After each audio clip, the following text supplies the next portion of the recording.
Outre à cette opération de récupération des biens de l'État, il faut qu'on le précise, vous aurez vous aussi l'opportunité de réagir sur ce sujet dont ils ne s'en foutent pas. Mais en attendant, les talkers vont donner leur avis par rapport à cela. Je disais, les locataires des bâtiments administratifs des 5 communes de la capitale sont sommés de libérer les 10 bâtiments au plus tard le 30 octobre 2022. La Direction générale du patrimoine bâti public aurait adressé les lettres à tous les occupants. Cette situation les préoccupe et ils ne savent plus à quel sein se vouer. Eh bien, la plupart d'entre eux sont soit des veuves ou des enfants des fonctionnaires, des fonctionnaires qui occupaient depuis plusieurs années, des décennies même, et aujourd'hui qui doivent libérer les lieux selon les autorités. Ces endroits ne doivent plus revenir parce que c'est un bien de l'État. Alors qu'en pensent les talkers? Je vais commencer par vous, Mamadou Boyan, des anciens fonctionnaires ou des fils ou veuves qui doivent libérer les lieux d'ici le 30 octobre. Écoutez, c'est une nouvelle qui ne va pas les réjouir dans la mesure où certaines parmi ces familles pratiquement ont passé toute leur vie sur place. Ouais. Vous avez des enfants aujourd'hui qui ont 20 ans, 30 ans, qui sont nés dans ces lieux, ces cités, qui ont grandi là. Certains ont voyagé, certains sont là, ils travaillent. Imaginez qu'un beau jour, eh bien, l'autorité en place vous demande de quitter les lieux. C'est très, très difficile. Et je me mets à leur place parce que moi-même, je suis victime de déguerpissement de Caporora et d'Imes. On habitait juste du côté de l'ambassade des États-Unis en 2019, lorsque Alpha Condé et son régime ont décidé en mettant de côté en mettant de côté le caractère humain aussi de l'État, parce que l'État ne doit pas agir aussi en brimant les citoyens dans leurs droits. On nous a jetés comme des petits poussins dans la rue. Il faut le faire choquant, méthodiquement. C'est choquant. Je m'attendais à ce que mon État, l'État guinéen, mon président à l'époque, Alpha Condé, puisse quand même comprendre que nous sommes des citoyens. Il doit d'abord nous protéger avant de nous jeter comme ça dans la rue. Donc bref, on a vu que le patrimoine bâti public a adressé des lettres aux habitants de la cité. Il y a la Sigmadina, je crois. En tout cas, il faut dire les cités qui sont un peu partout dans la capitale. Pour généraliser. Oui. Alors, mais la question qu'il faut se poser, Mamadou Aliou, est-ce que c'est le moment de passer à une telle action? Je suis d'accord que l'État guinéen doit récupérer les domaines qui appartiennent à l'État, qui rentrent dans le portefeuille de l'État. Mais toujours est-il que il faut aussi regarder le moment pour déclencher de telles opérations sur le terrain. Il ne faut pas que vous pensez que c'est pas le moment. Période d'hivernage. Mais c'est octobre. Oui, c'est octobre. Mais regardez un peu la psychose que cela crée chez ces familles. Pour certaines, elles ne savent même pas où aller, elles n'ont même pas un toit qu'on a créé. D'accord? De l'autre côté, il ne faut pas aussi que le patrimoine bâti public s'illustre beaucoup plus dans le déguerpissement. Alors qu'une autre mission de cette direction, c'est aussi de construire des cités. De faire en sorte que le Guinéen soit bien logé à travers des logements sociaux. Donc je pense qu'aujourd'hui, il faut quand même traiter cette question avec beaucoup plus de dextérité, de recul et de sens de responsabilité, parce que vous avez quand même affaire à des citoyens, même s'ils sont en porte-à-faux avec l'État, vous gouvernants, votre premier rôle, d'abord, c'est de les protéger. D'accord? Si en tout cas, il est démontré de façon irréfutable que les cités de la Sigmadina représentent en tout cas un patrimoine appartenant à l'État. La plupart des cités, il appartient à l'État quand même de manager, d'aller avec la manière et de regarder dans quelle mesure sécher les larmes au niveau de ses citoyens. C'est quand même très dur. D'accord.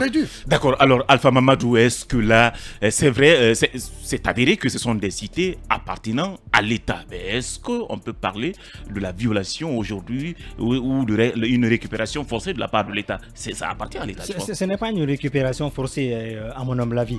En réalité, ces domaines qui appartiennent à l'État, ces biens immobiliers qui appartiennent à l'État, l'État doit revenir dans l'escarcelle de l'État quand même. Effectivement. Voilà, parce que si on prend certaines de ces cités, il y a des gens qui sont là, ça fait très très longtemps, et c'est leurs parents qui étaient fonctionnaires, qui sont allés à la retraite, mais dont les familles continuent de rester là. Donc est-ce que c'est dans l'ordre normal des choses?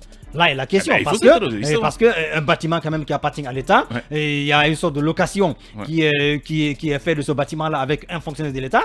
S'il va à la retraite ou s'il n'est plus au service de l'État, c'est normal qu'il rende lui-même et le bâtiment au propriétaire de l'État. Parce que ce qu'il faut préciser, aujourd'hui, eh bien, il y a des fonctionnaires qui sont en fonction, mais qui ne sont pas logés dans les bâtiments de l'État. Parce que tout simplement, des personnes qui sont parties à la retraite n'ont pas accepté de quitter les lieux. Oui, il ne faudrait pas oublier ça également. C'est un problème. Donc voilà pourquoi je pense qu'il y en a même, leurs parents ne sont plus là, ils sont décédés. Effectivement. Mais pourtant, comme ça appartient à l'État, comme on l'a dit au début, ça doit revenir à l'État. Maintenant, ici, ça pose un peu le problème, comme vous l'avez soulevé tout à l'heure, de la construction des bâtiments pour les fonctionnaires. Et c'est aussi symptomatique un peu des difficultés dans lesquelles vivent les fonctionnaires guinéens. Les gens, ils travaillent pendant 20 ans, 30 ans, 40 ans, presque. Ils sont à la fonction publique, ils n'ont pas pu se faire un toit à cause des maigres salaires, à cause des difficultés quotidiennes, des difficultés de la vie. Donc, c'est autant dire que les fonctionnaires aussi, je pense qu'on doit un peu revoir les traitements pour leur permettre de vivre dignement et de se faire un toit. Comme ça, avant d'aller à la retraite, au moins tu as pu te faire un toit où tu peux te loger, passer le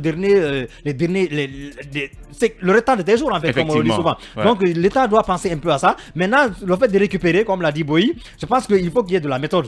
On a vu un peu ce qui s'est passé au niveau du quartier Kamayen à Dixine. Du quartier Kamayen à Dixine, où des gens qui étaient là, moi je connais des gens qui étaient là depuis 1971, voilà, mais qui payaient quand même une location forfaitaire, parce que c'était vraiment assez symbolique. Mais qui... Parfois 300 000, 200 000 voilà, par mois, alors que des quartiers comme ceux-là, quand même, c'est des quartiers UP de Conakry, la Kamayen, quand même, voilà, c'est un peu ça. Donc l'État doit revenir un peu sur les fondamentaux, à savoir utiliser la méthode, une bonne méthode, avec de la manière, avec dextérité, comme l'a dit Boyi, dans ce cadre-là, mais venir un bon matin et chasser les gens sans ménagement, là, ce n'est pas la solution. Pour ce qui est de ces cités, moi je ne pense pas si cela est bon. Ce n'est pas un beau matin, ils ont quand même un temps. On est d'accord. Ça, c'est un, de deux.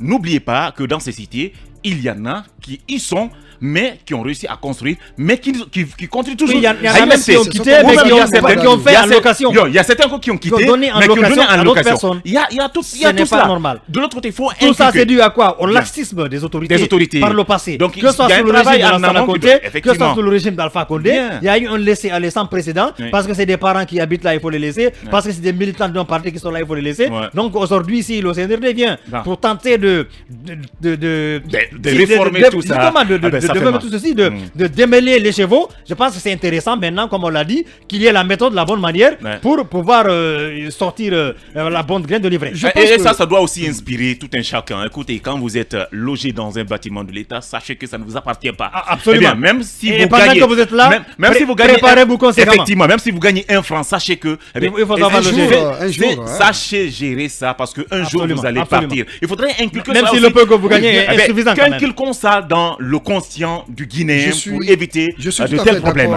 Moi, je pense avec vous, Mohamed Aliou, ce que vous dites, c'est une vérité indéniable à la limite. Je pense que les cités, de façon claire, c'est un patrimoine de l'État. Il faut se dire les 4 vérités. Ce sont ceux qui sont en service qui doivent y habiter. Et là, nous dégageons notre responsabilité sociale. C'est pourquoi quand j'entends parfois certains dire attendez, les médias de la place ne s'illustrent pas pour accompagner la junte militaire dans le cadre de cette transition. Lorsque c'est la vérité, nous nous alignons du côté de la vérité. Là, que l'État songe, n'est-ce pas, à récupérer les cités de l'État. Mais quel est le journaliste qui va dire que l'État n'est pas dans son rôle? Mais quand c'est bon, on dirait que c'est bon. C'est lorsqu'il y a des dérives qu'on dénonce, et puis quand il y a des petits mamous au palais présidentiel qui vont dire attendez, ces journalistes ils sont contre vous, ils ne veulent pas la bonne marche de la transition. Je pense qu'il faut sortir de l'État. De là, les citoyens aussi, comme tu l'as dit, doivent comprendre que les cités, c'est un patrimoine de l'État. On ne peut pas y vivre éternellement. À un moment donné, l'État peut avoir besoin de ces cités, et c'est dans son plein droit de les récupérer. Je le rappelle, il y a des fonctionnaires, il y a des fonctionnaires qui sont censés y être aujourd'hui, ne peuvent pas parce qu'ils sont en fonction, mais malheureusement il y en a qui n'ont pas quitté. Il faut aller juste avec la manière, parce que l'État, je le dis encore une fois, même si le citoyen est en porte-à-faux avec la loi, le premier rôle légalien de l'État d'abord, c'est de protéger ce citoyen. En respectant ses droits et devoirs, c'est-à-dire quand il est en porte-à-faux avec la loi, une défense pour défendre ses causes, même si c'est en prison, que ses libertés, ses droits les plus fondamentaux soient respectés. Donc il faut aller avec la manière, c'est des pères de famille, c'est des familles. Et si on leur donnait au moins jusqu'en 2023, peut-être le 8 janvier, je ne sais pas, 2023 pour leur permettre tout ça. Par rapport au délai, moi je ne trouve pas trop de problème. Tout qu'on fait, dès lors que ça appartient à l'État et que les gens sont là depuis très très longtemps, je pense qu'il y en a, peut-être qu'ils ont pensé à assurer leurs arrières avant. Ah ben c'est vrai. Il y a toujours un plan B, comme on dit. Ils ont toujours un plan B parce qu'eux-mêmes savent que là où ils sont, ça appartient à l'État. Donc ils savent qu'un jour ou l'autre, ça devrait revenir à l'État. Donc c'est un peu ça. Maintenant, le 30 octobre, il se trouve que c'est vers la fin de la saison. De la saison pluvieuse. Donc je n'y trouve pas trop d'inconvénients. D'accord, voilà tout ce qu'on pouvait dire sur ce sujet.